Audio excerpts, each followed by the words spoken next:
Hey, it's me, Gassique, and here is another video in the series of bands that you should be listening to, and today's one is Girls Living Outside of Society's Shit, otherwise known as G.L.O.S.S. Let's have a listen.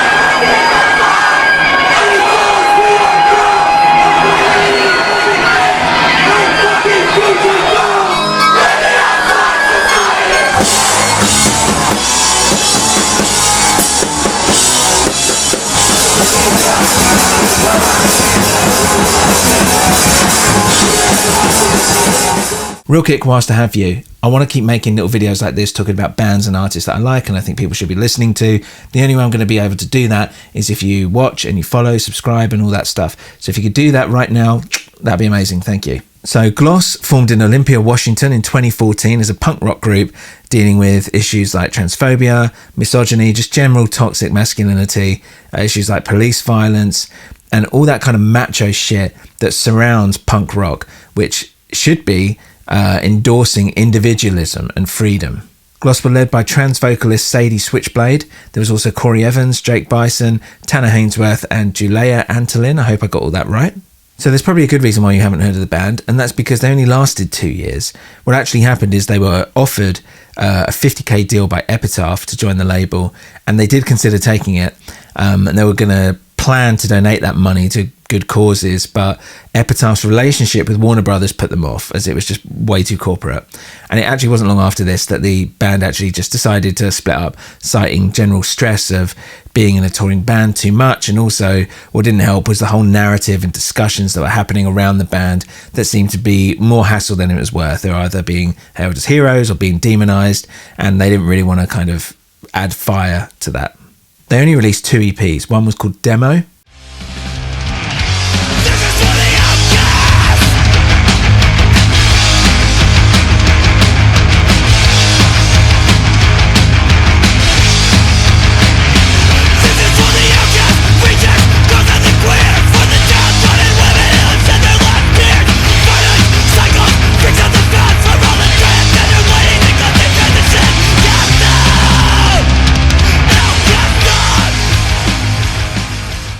And the other one was called Trans Day of Revenge.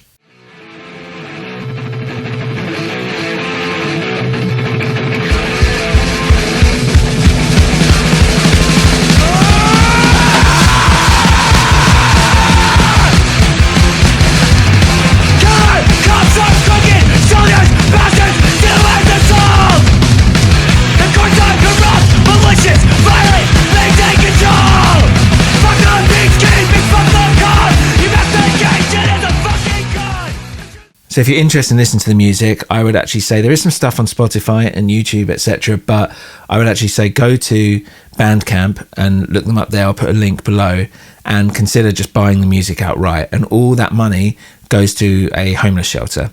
So you're actually doing it for a good cause as well, which is great. So G.L.O.S.S came in representing the marginalised part of the punk rock scene that didn't have a voice.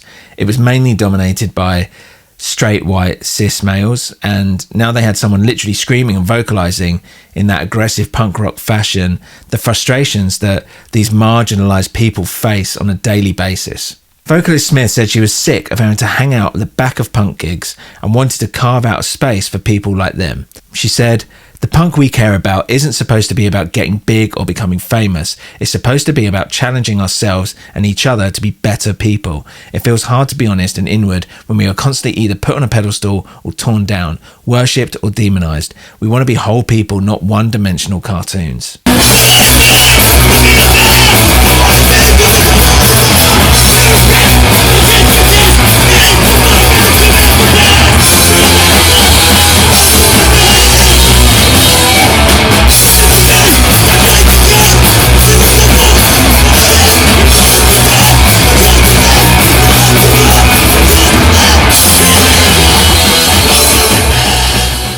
So why do I like it? In my personal opinion, I love the fact on a completely superficial level that hardcore punk noise, it feels very raw and it is very much front and center of what's going on. It also brings back the idea of like what punk meant, and that was as I said before, standing up for individuality, standing up for freedom, standing up for being able to express yourself in whatever way you wanted, being anti-establishment, of being able to let out that anger and frustration in today's society that people feel.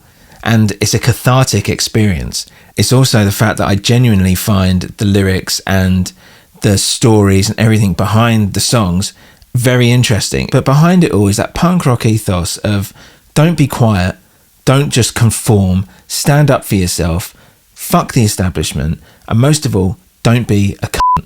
And at the same time, like, I am that straight white cis male. Like, it's not meant for me in terms of the music and what it's trying to portray. It's for the misfits, of people that aren't the straight white cis males. But I enjoy the music, and to be honest, when you hear the stories and you hear the messages that goes on about it, you feel just as outraged and angry about it as they do.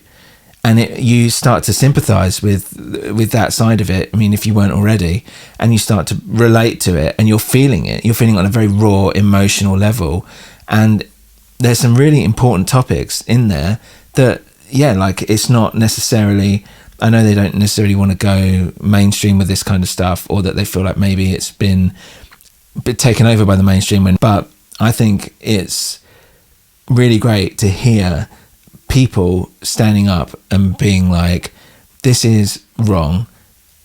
I fucking hate the way that I'm treated by people generally day to day in society. I hate the way that, like, the police, obviously representing the establishment, treat certain people, whether I want to be a man or a woman or whatever the fuck, has got nothing to do with you. And that those people should be accepted for who they are. And the idea that it's like, through all this anger and through all this frustration, all that punk rock screaming, really it's about acceptance and it's about love. And I think that's really what people seem to sometimes forget, especially with certain types of music, is that the best kind of punk songs, as much as they're about like, fuck you, I'm what I want to be, I'm who I want to be, and all this, it's about acceptance. And it's about the idea that any kind of prejudice or anything like that is wrong to its core. And that's why G.L.O.S.S fit in so neatly there, because they're representing a minority who don't have that kind of voice in a scene where, because of its aggressiveness, is usually seen to be like a space for like angry white men to just like scream and get cross with each other and bounce off each other and get in fights or whatever and stuff like that. And again, that's kind of making another stereotype. But the idea that it's taken that, it's embraced it, it's got that audience who love that kind of stuff being like, yeah, this is really fucking punk rock and I'm really into it. I'm saying all this, and I genuinely think that the music is great as and of itself. I think the way that it hits hard, I think the songs themselves are good, catchy. I like everything about it. Like, it drips like with that energy. It's very visceral, and I love that.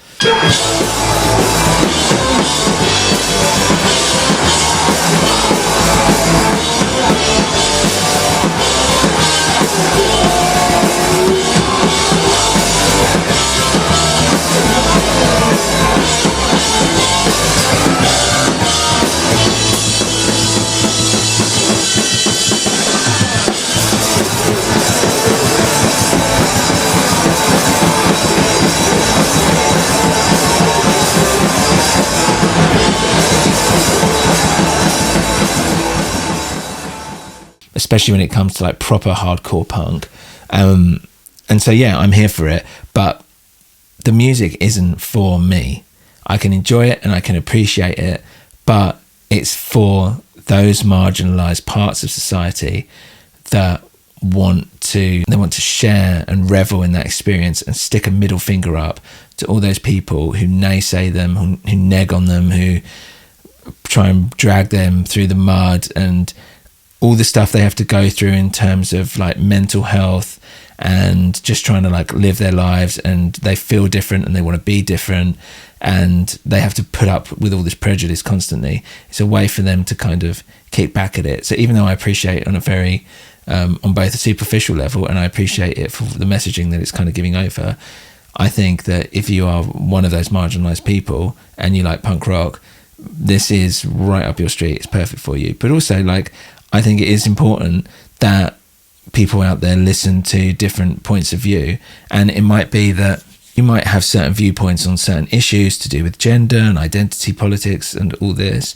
but I think listening to this music and music like it as well, it's not just about stating facts and having that kind of very cold opinion. Like, this is a raw emotional gut punch to issues that they're facing, and it will speak to you on a different level that you might not even know or appreciate. So I do recommend giving it a listen, and hopefully you'll like it. The band split up just after this whole Epitaph thing, and what they're doing now, I believe that Sadie Switchblade has released more music under the name of Dyke Drama. Band member Jake started a band called Physique, and Corey's in another band called Clock of Time. But yeah, I would love to hear of your guys' opinions, whether you've listened to it and like it, and maybe you know where they are now, and if they're doing anything cool, if they're like other bands and artists that are of similar ilk that I should be listening to. It'd be great to hear. So I want to do more videos like this, kind of giving a bit more of a spotlight on lesser known bands and artists, and hopefully you do too. So can you subscribe, comment, do whatever you need to do to get that algorithm going, because yeah, I want to make more videos like this, and if there's a band or an artist or something that you feel like I should be listening to and I should recommend to others, then let me know in the comments. Happy to give some attention to them as well. If you want to know how else you can help, go to Gassique.com. I've got a store there where you can buy some stuff. I've got all my music up there if you want to buy that. Go to patreon.com/Gassique. Everything's Gassique. If you go to Patreon, I put up a load of ideas and rough mixes and some of the other music that I'm working on, and I want to put more into that, but it would help if I had a few more subscribers to make it a bit more worthwhile. So please do go to Patreon, and then stream my music on Spotify. All this, I'll put all the links below. And thanks for watching, and I'll see you on the next one.